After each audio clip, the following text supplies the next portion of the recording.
कल अपन ने दोहा शतक के मंगलाचरण के माध्यम से सच्चे देव के स्वरूप पर चर्चा की थी। अभी अपन को रोला शतक पर बात करना है। यद्यपि पहले ही छंद से बात करना है, लेकिन मैं आपसे 22वें छंद से बात शुरू करना चाहता हूँ। पढ़ो 22वां छंद। रे परमात्म देव विराजे मन मंदिर में, एवं आत्म देव विराजे तन मंदिर में। मन मंदिर के देव सातिशय पुण्य वधावे, तन मंदिर के देव हमें शिवपुर पहुँचावे। मन मंदिर के देव परम प्रिय परमात्म है, तन मंदिर का देव हमारा ही आत्म है। परमात्म के चरणों में अति भक्ति भाव से, करता हूँ मैं सत श्रद्धा के सुमन समर्पित।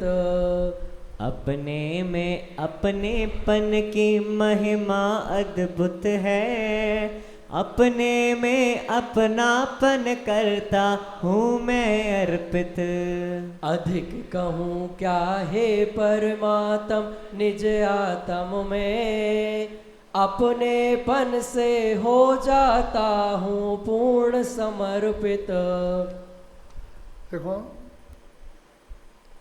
कौन पर आत्म कौन है और अपना आत्म कौन है, मन मंदिर का भगवान कौन है और तन मंदिर में रहने वाला भगवान कौन है,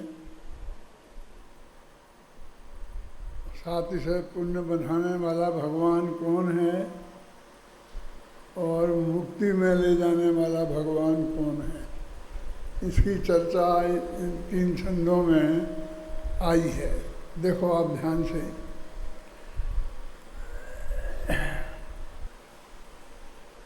रे परमात्म देव विराजे। देखो, अरहंत और सिद्ध भगवान ये पहले परमात्म हैं जो हमारे मन मंदिर में विराजमान होते हैं, जिनकी हम भक्ति करते हैं, जिनका हम स्मरण करते हैं। ये अरहंत भगवान, सिद्ध भगवान हमारे मन मंदिर में रहने वाले वरदान, और अपना ये भगवान आत्मा ये तन मंदिर में विराजमान आत्मा है। अब आपके ख्याल में आ गया ना। अब मन मंदिर के भगवान की आराधना करेंगे तो हमें सातिशय पुण्य बंधेगा। ये तन मंदिर के भगवान की आराधना करेंगे तो हम सीधे सिद्ध सदा में जाएंगे। कौन बड़ा भगवान हुआ? अब दिक्कत ये है कि वो तो भगवान जिसे सारी दुनिया मान रही है वो 2 नंबर पे जा रहा है, और अपना भगवान आत्मा निज के बारे में वो 1 नंबर पे जा रहा है।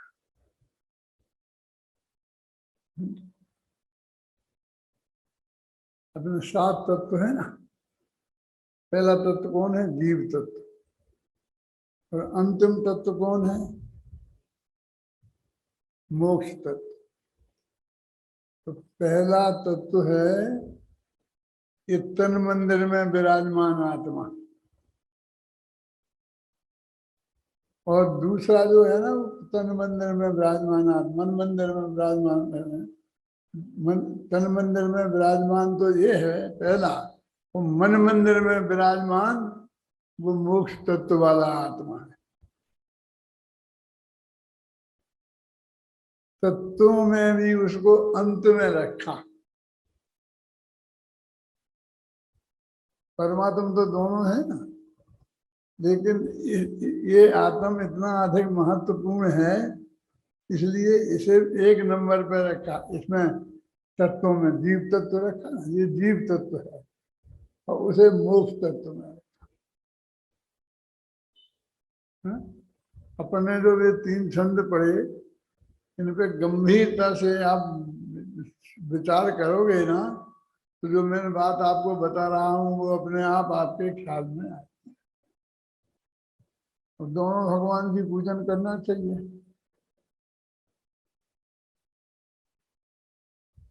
तो उनके पूजन कैसे होती है ये भी इसमें बताया है, और अपनी पूजन कैसे होती है, उनसे अर्पित कैसे होते हैं और अपना अर्पित कैसे होते हैं, ये दोनों बातें 3 छंदों में आ गई हैं। एक बार मैं 3 छंद फिर पढ़वाता हूँ और आप ये तीनों प्रश्नों के उत्तर उसमें से निकालना। पढ़ो। तन रूपी मंदिर में है रे परमात्म देव विराजे मन मंदिर में, एवं आत्म देव विराजे तन मंदिर में। मन मंदिर के देव सातिशय पुण्य बनावे, तन मंदिर के देव हमें शिवपुर पहुँचावे। मन मंदिर के देव परम प्रिय परमात्म है, तन मंदिर का देव हमारा ही आत्म है। परमात्म के चरणों में अति भक्ति भाव से, करता हूँ मैं सत श्रद्धा के सुमन समर्पित। अपने में अपनेपन की महिमा अद्भुत है, अपने में अपनापन करता हूँ मैं अर्पित। अधिक कहूँ क्या हे परमात्म निज आत्म में, अपनेपन से हो जाता हूँ पूर्ण समर्पित। ख्याल में आई होगी बात, जो मैंने बातें बताई थी वो सब बातें इन 3 छंदों के पाठ से आपके ख्याल में आना चाहिए। इसलिए मैं ये मेहनत आपसे करा रहा हूँ, क्योंकि जब आप इसका पाठ करें तो आपके ख्याल में ये बातें स्पष्ट होती जानी चाहिए कि वो जो मन मंदिर में भगवान विराजमान हैं, माने अनंत सिद्ध भगवान हैं, उनकी पूजा तो अष्टद्रव्य से होती है। हम वाणी से करते हैं, मन से करते हैं, मन वचन काय, मन काय की सारी चेष्टाओं से इस तरह से उनकी पूजा होती है। अर्घ का समर्पण करते हैं, जल चंदन की पूजा करते हैं, और अपने आत्मा में हम क्या चढ़ाते हैं, क्या क्या इसकी पूजा करते हैं।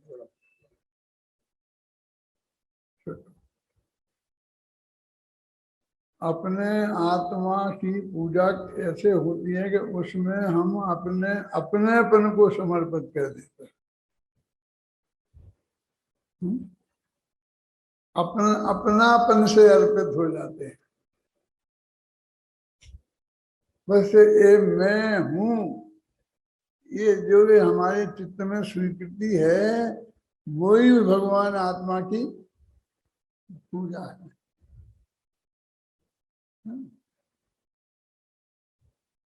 अपनेपन से श्रद्धा में समर्पित हुए, ज्ञान में समर्पित हुए और चारित्र में समर्पण हुए, तो हम समझ लीजिए भगवान बन गए। भगवान बनने का सीधा रास्ता यही है।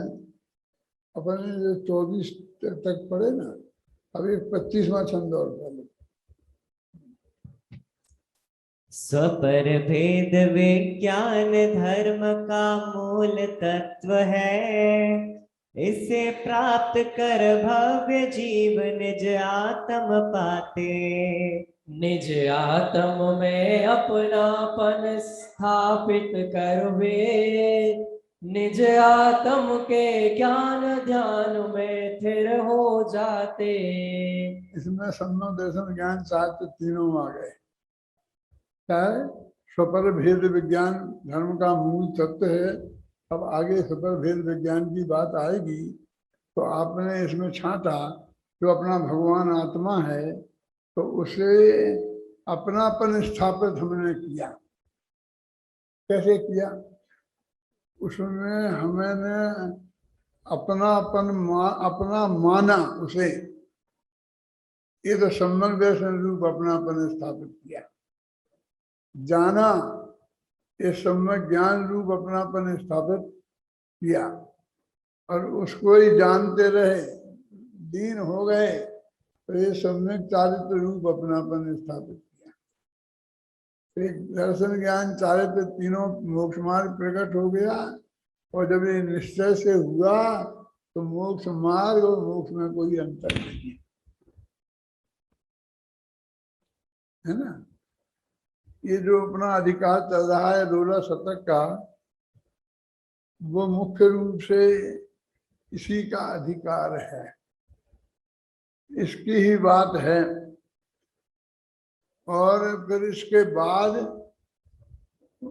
उस तक और सरलता से पहुंचने के लिए एक छंद और पढ़ लो, 26वां।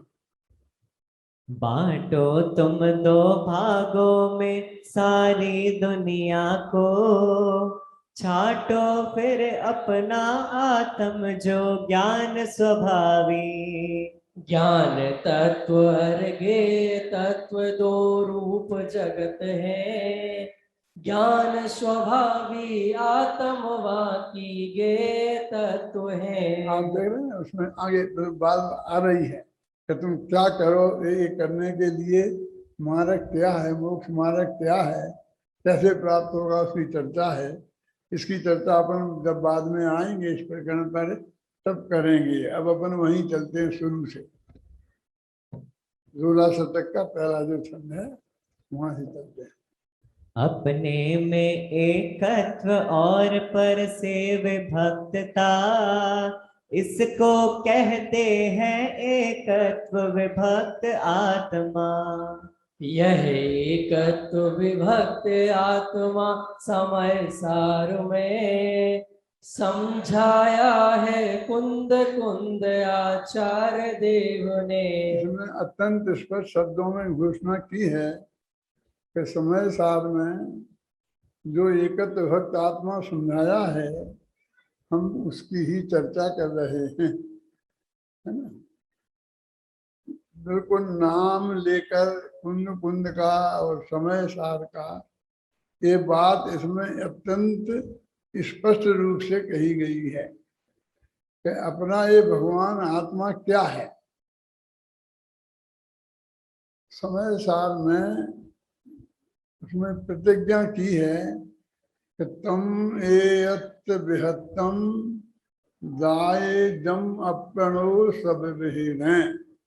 मैं उस एकत्व भक्त आत्मा को अपने वैभव से समझाऊंगा, ये प्रतिज्ञा है।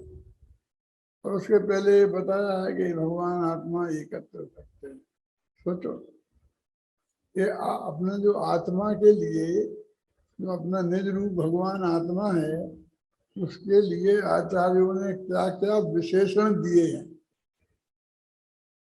है? अम्बे चंद्र ने अंत में लिखा ना, तो में स्वरूप गुप्त अमृत चंद्र, उन्होंने नाम अपना रखा स्वरूप गुप्त अमृत चंद्र। समय सार की टीका का नाम रखा आत्म ख्याति। और इसमें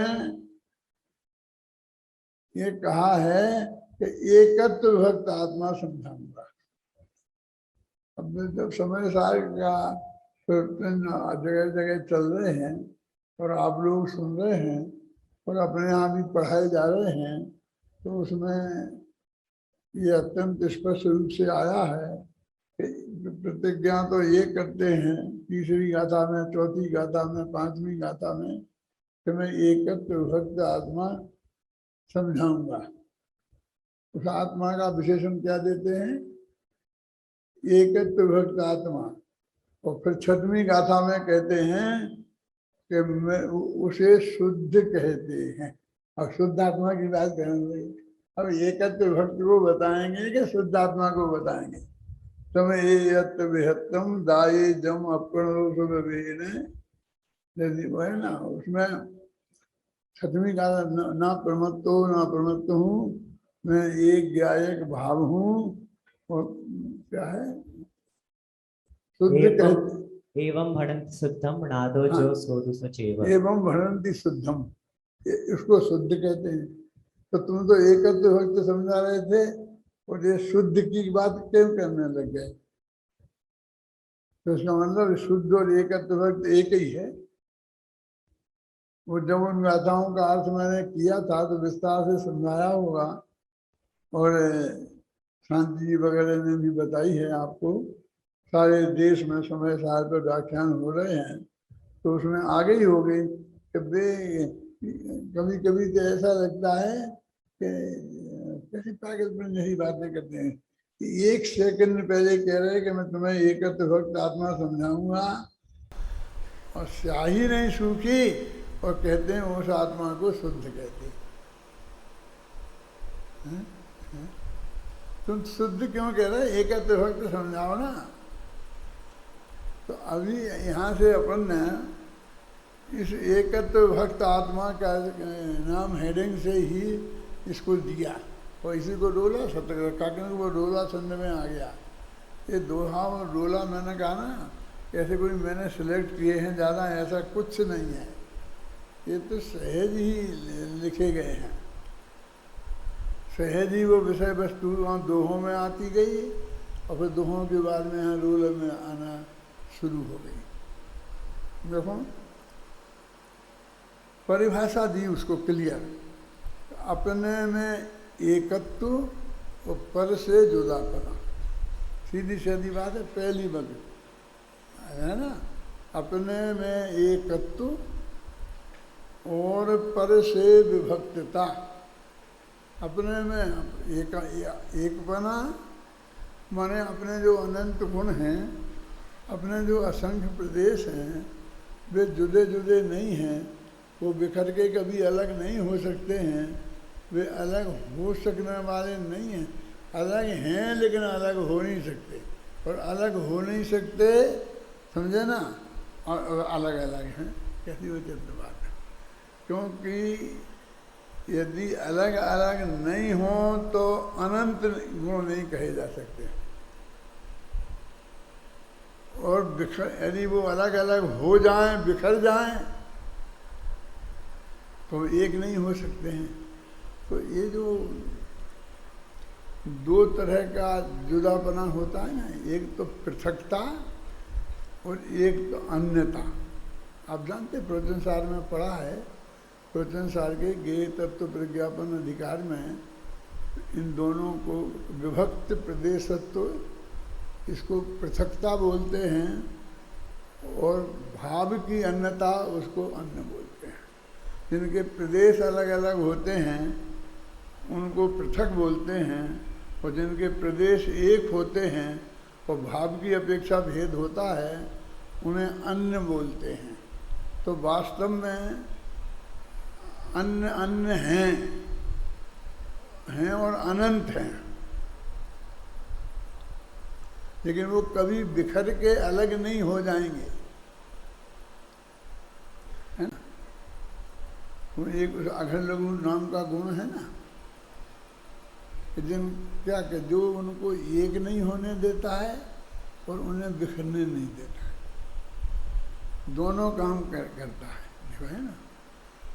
न उनको मिलने देता है और न उन्हें बिछुड़ने देता है। वो अनंतपना भी उनका कायम रहता है और ये भी रहता है। फिर इसमें अभी आएगा शुद्ध में कि इसमें प्रमेयत्व गुण की बात करी सबसे पहले, कि भगवान आत्मा में अनंत गुण हैं और वो एकत्व विभक्त हैं। ऐसे एकत्व भक्त भगवान आत्मा को समय साध में आचार्य कुंद देव ने स्पष्ट किया है। देखो उसी दूसरा छंद बोलो परिभाषा में। अनंत गुणों एवं असंख्य परदेशों की यह, और अनंतानंत त्रिकाले पर्यायों की, पूरी अखंडता ही है रे एकत्व हमारा, पर द्रव्यों से अरे भिन्नता ही विभक्तता। देखो इसमें द्रव्य गुण पर्याय तीनों दिया, अनंत गुणों की, असंख्य प्रदेशों की और अनंत अनंत पर्यायों की। ये अखंडता है। अनंत गुण भी कभी अब अलग नहीं हो सकते हैं, असंख्य प्रदेश भी कभी अलग नहीं हो सकते हैं, और अनंत अनंत पर्याय भी अलग अलग नहीं हो सकती हैं। दो ये समझना, थोड़ा सा असंख्य प्रदेशों से बात शुरू करते हैं। असंख्यात प्रदेश हैं, और कितने असंख्यात हैं? लोकाकाश के जितने प्रदेश हैं। तो एक समय ऐसा आता है केवली समुद्रघात में कि आत्मा के एक एक प्रदेश लोकाकाश के एक एक प्रदेश पर फैल जाते हैं, तो उन पक्के हो जाते हैं ना, दो प्रदेश एक दूसरे पर नहीं रहते हैं। तो अब मैं ये कहना चाहता हूँ कि वे असंख्य प्रदेश जुदे जुदे हैं, यदि नहीं होते जुदे जुदे तो वे असंख्य प्रदेशों में फैल नहीं सकते थे। फैलना तो उनका खुद का स्वभाव है ना। अब मैं आप ये जानना चाहता हूँ कि उन दो प्रदेशों के बीच, उनमें जब फैल गए कितना अंतर है। राजस्थान और मध्य प्रदेश में कितनी दूरी है? क्यों? कोई बॉर्डर पर जाओ तो इधर एक राजस्थान खत्म हुआ और मध्य प्रदेश बीच में कोई स्पेस है? नहीं है ना। चलो वो तो एक ही प्रांत है ना एक देश के, इसलिए नहीं है। तो हिंदुस्तान और पाकिस्तान है? ये बॉर्डर पर बिल्कुल अंतर नहीं है। ये अंतर कितना नकली है, ये लड़ाई कितनी नकली है, हैं? ये पाकिस्तान लड़ाई ने हमको कितना पृथकता बता दी है। हिंदुस्तान जुदा और पृथक, हमारे चित्त में 24 घंटे पृथकता हावी है, वो एकता पे हमारा ध्यान नहीं जाता है। अब असंख्य प्रदेशों की एकता और पृथकता, ये दोनों आपके ख्याल में आ रही ना, ऐसे फैलाने में है? अब अनंत असंख्य प्रदेश अलग चौड़ाई वैसे फैलते हैं, और अनंत गुण हर प्रदेश में ज्ञान गुण है। आत्मा के हर प्रदेश में ज्ञान गुण है, हर प्रदेश में सुख गुण है।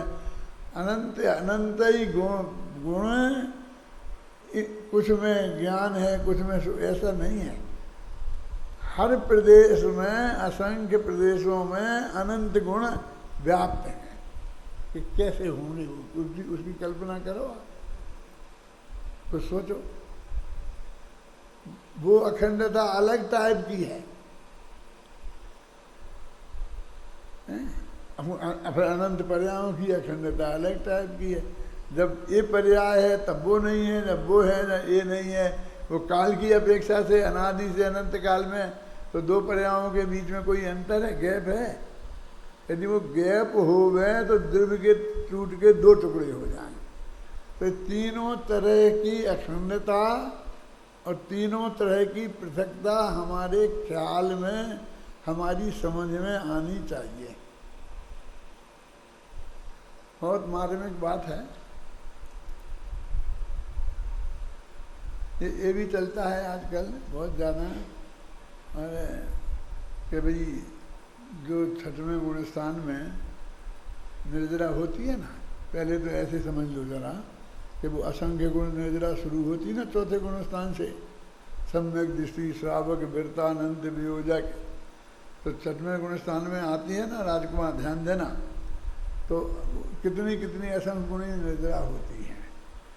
और उस वक्त शुद्धोपयोग है नहीं छठवें गुण स्थान में, और शुभोपयोग का काल है, तो वो निर्जरा कैसे हो? शुद्धोपयोग तो है ही नहीं। बहुत बड़े बड़े पंडित आचार्य कहते हैं कि अब बताओ तुम, वहाँ तो शुभोपयोग ही है, तो उसी से हो रही वो निर्जरा। तो उन्होंने सोचा कि नहीं, वो ये कहते हैं, बहुत बड़े नाम नहीं लेना चाहता मैं किसी का, कि जब दो बात अत्यंत स्पष्ट हो गई प्रवीण, कि वहाँ पर वो नहीं है, क्या नाम, क्या कह रहा हूँ कि शुद्धोपयोग, शुद्धोपयोग नहीं है, पक्का है ना, और शुभोपयोग है, वो तीव्र कसाय है। ये भी बताई थी ना मैंने आपको, क्योंकि 3 कसाएं तो उनके हैं ही नहीं, अनंतानुबंधी, प्रत्याख्यान और अप्रत्याख्यान। वो संजुलन है तो उसका जब मंद उदय होता है तब 7वां गुणस्थान होता है, जब तीव्र उदय होता है तब 6वां गुणस्थान होता है। संजुलन नो कसायो उदयो मंदो जंदो तदा दोगा हो जी। आपको तो क्लियर है, तो गोमार सार के हिसाब से क्लियर है ना, है? अब शुद्धोपयोग वहाँ नहीं है और तीव्र कसाय है, और अशुभोपयोग तो नहीं कह सकते, लेकिन शुभोपयोग है और निर्जरा हो रही, असंख्य गुणी निर्जरा हो रही। सम्यक दृष्टि से तो 5 दफे असंख्य गुणी हो जाएगी ना, सम्यक दृष्टि, श्रावक, व्यर्थानंद भी हो जाएगी। आप समझ गए ना मैं कैसे कह रहा हूँ? धर्मेंद्र काय से बुरी बनेगी तो माननी पड़ेगी ना तुम्हें। और फिर साथ में ये भी कहा जाता है, मैं भी तो आचार्य हूँ ना, मैं नहीं कह रहा हूँ।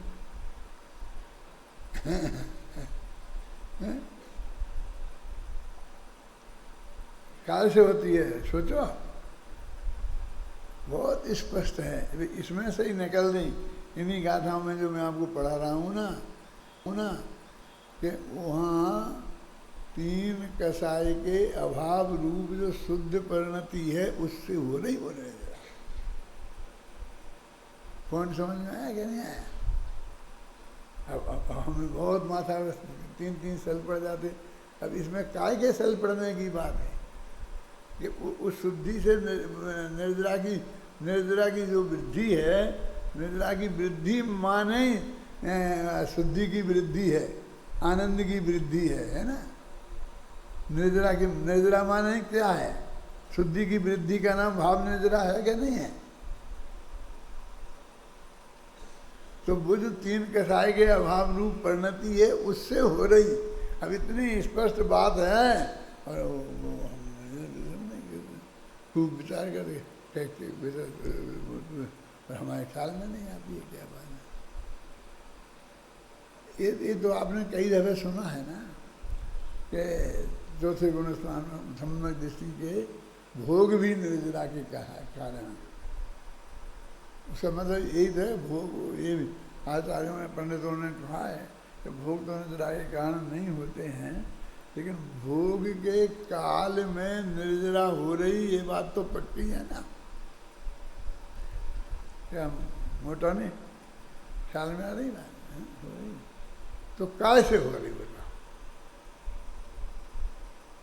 तो वो 3 कसाय के अभाव रूप जो शुद्धि थी 6वें में उसमें, और 5वें में 2 कसाय के अभाव रूप जो शुद्ध परिणति है उससे, और चौथे गुणस्थान में जो अनंतानुबंधी के अभाव में जो शुद्धि हुई है उससे। तो एकाश से निर्जरा हुई, शुद्धोपयोग से नहीं। दूसरा क्या है, क्या बोलते हैं उसे?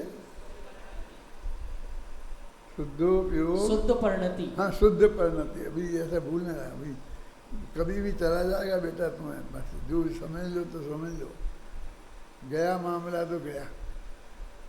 अभी जो शुद्ध परिणति शब्द मेरे दिमाग में से गायब हो रहा था,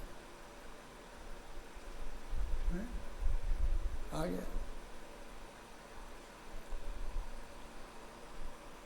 अब तो पक्की बात है ना, निर्जरा का कारण विद्यमान है। अरे चक्रवर्ती क्यों ये वो तो जिससे होती वो चीज विद्यमान है।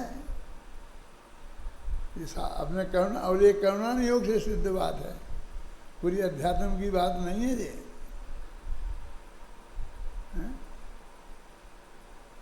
इसकी झलक इसमें मिलेगी। फिर पढ़ो पहले छंद से। अपने में एकत्व और पर से विभक्तता, इसको कहते हैं एकत्व विभक्त आत्मा। यह एकत्व विभक्त आत्मा समय सार में समझाया है कुंद कुंद आचार्य देव ने। अनंत गुणों एवं असंख्य परदेशों की यह और अनंतानंत त्रिकाली पर्यायों की पूरी अखंडता ही है रे एकत्व हमारा, पर द्रव्यों से अरे भिन्नता ही विभक्तता। दूसरे छंद में एकदम स्पष्ट बात आ गई ना, वो जो असंख्य प्रदेशों की अखंडता जो मैंने बताई ना, बीच में स्पेस नहीं है। अनंत गुणों की अखंडता जो बीच में स्पेस नहीं है, अनंत पर्यायों की अखंडता जो बीच में स्पेस नहीं है, यही हमारा एकत्व है। एकत्व भक्त आत्मा किसे कहते हैं, क्या समझाओगे तुम? तो बिल्कुल पहली ही पंक्ति में है ना, उस एकत्व भक्त आत्मा को स्पष्ट कर दिया। और जितने अनंत अनंत पदार्थ हैं और उनके सब द्विगुण पर्याय हैं, उन रूप में नहीं हूँ, उनसे और मेरे में अत्यंता भाव है कि वज्र की दीवाल है, ये विभक्तता है। एकत्व विभक्तता का अर्थ क्या है, समझ में आए ना? देखो, अनंत गुणों एवं असंख्य परदेशों की है और अनंतानंत त्रिकाली पर्यायों की पूरी अखंडता ही है रे एकत्व हमारा, और परद्रव्यों से अरे भिन्नता है विभक्त। गद्य जैसा पढ़ लो, चाहे पद्य पढ़ लो चाहे गद्य पढ़ लो, अर्थ समझ में आ जाता, आता जाता है नहीं। अब धर्म क्या है, मोक्ष कहाँ से पहुँचेंगे, कैसे होगा? बिल्कुल सीधी बात, एकदम समय सार की सीधी बात आ गई। पढ़ो तीसरा छंद। इस एकत्व विभक्त आत्मा का आराधन ज्ञान ध्यान श्रद्धान यही है इसका साधन। ज्ञान ध्यान साधन आराधन कुछ भी कह लो, यह ही सच्चा मोक्ष मार्ग है, यही समझ लो। सच्चा मोक्ष मार्ग बस यही है, ये समझ लो, पूरी बात आ गई। क्या क्या इस एकत्व भक्त आत्मा, ये आत्मा का स्वरूप हो गया ना, एकत्व भक्त सुनील हो गया ना। अब इसकी आराधना, इसकी आराधना करो, हो बस हो गया धर्म। तो कहते हैं कि क्या क्या करें, आराधना करें, क्या कैसे करें, कौन सी पूजन करें? हैं? एक आत्मद्रव्य की पूजन बना दो, बढ़िया बन गई थी पहले, हैं? चल निकली, पहले थोड़ी उसकी प्रशंसा हुई तो बस खुश हो गए बहुत लोग। अब फिर बाद में जब मैंने उस पर व्याख्यान किए और समझाया कि भाई ये आत्मदेव की पूजा तो ऐसे नहीं होती है, तो उसका लेख कई गायब हो गया। पहले मैं समझता था अभय कुमार जी ने बनाई है, उनसे पूछा कि नहीं दादा मैंने नहीं बनाई, नहीं पवैया ने, पवैया के मैंने नहीं बनाई। और आज तक मैं कई दफे से मैं कहती हूँ किसने बनाई, उसका लेखक मुझे मिला नहीं है, और वो भी मार गया। तो अब आत्मा की आराधन कैसे कि आत्मा का ज्ञान, आत्मा का ध्यान और आत्मा का श्रद्धान, बस यही इसकी आराधना है और यही उसका साधन है मुक्ति का। पढ़ो ये दो पंक्तियाँ। हाँ क्या? इस एकत्व विभक्त आत्मा का आराधन ज्ञान ध्यान श्रद्धान यही है इसका साधन। ज्ञान ध्यान साधन आराधन कुछ भी कह लो, यह ही सच्चा मोक्ष मार्ग है, यही समझ लो। बस सच्चा मोक्ष मार्ग आ गया, पूरा यही है, और इसके अलावा कोई सच्चा मोक्ष मार्ग नहीं है। ये तीन छंदों में पूरा समय सार का सार जो 12 गाथाओं में आया है, वो पूरा मर्म आ गया है। इसलिए मैंने इसका नाम एकत्व विभक्त आत्मा ही रखा। लोगों ने नाम पूछा तब भी लोगों को अटपटा लगा। उस वक्त देवसास गुरु का नाम बताया दोहा शतक का, तो वो भी अटपटा लगा। और वो दोहा शतक और रोला शतक तो बना ही रहा। अभी आप इसको, आप लोग बहुत सब विद्वान हो, बहुत रुचि वाले हो और सच्चे दिल से समझना चाहते हो, तो आप इन्हें गहराई से पढ़ेंगे तो जितना अच्छा अर्थ मैं नहीं समझा पाऊंगा उतना अच्छा अर्थ आप लोग समझा लेंगे। मुझे तो आपको ये बीमारी लगाना है बस। क्या इतना ही मेरा उद्देश्य है, इतना ज़्यादा नहीं है। समय में भी 5 मिनट बाकी हैं, लेकिन मैं बोल नहीं सकता क्योंकि मेरा गला बहुत सूख रहा है। इसलिए मैं यहीं समाप्त करता हूँ, लेकिन बाकी की बात अपन कल शुरू करेंगे। सहजानंदे शुद्ध स्वरूपे अविनाशी हो आत्मस्वरूपे। सहजानंदे शुद्ध स्वरूपे अविनाशी हो आत्मस्वरूपे। सहजानंदे शुद्ध स्वरूपे अविनाशी आत्मस्वरूप। मिथ्यात्म नाश वे को ज्ञान के प्रकाश वे को आपा पर भास वे को भानु से बखाने हैं। छहो द्रव्य जान वे को विधि भान वे को स्वपर पिछान वे को परम प्रमाणी है। अनुभव बताए वे को जीव के जताए वे को कहूँ न सताए वे को भव्य और आनी है। जहाँ तार वे को पार के उतार वे को सुख विस्तार वे को यही जिन वाणी है। हे जिन वाणी भारती तो है जपो दिन रैन। जो तेरी शरणा गए सो पावे सुख चैन।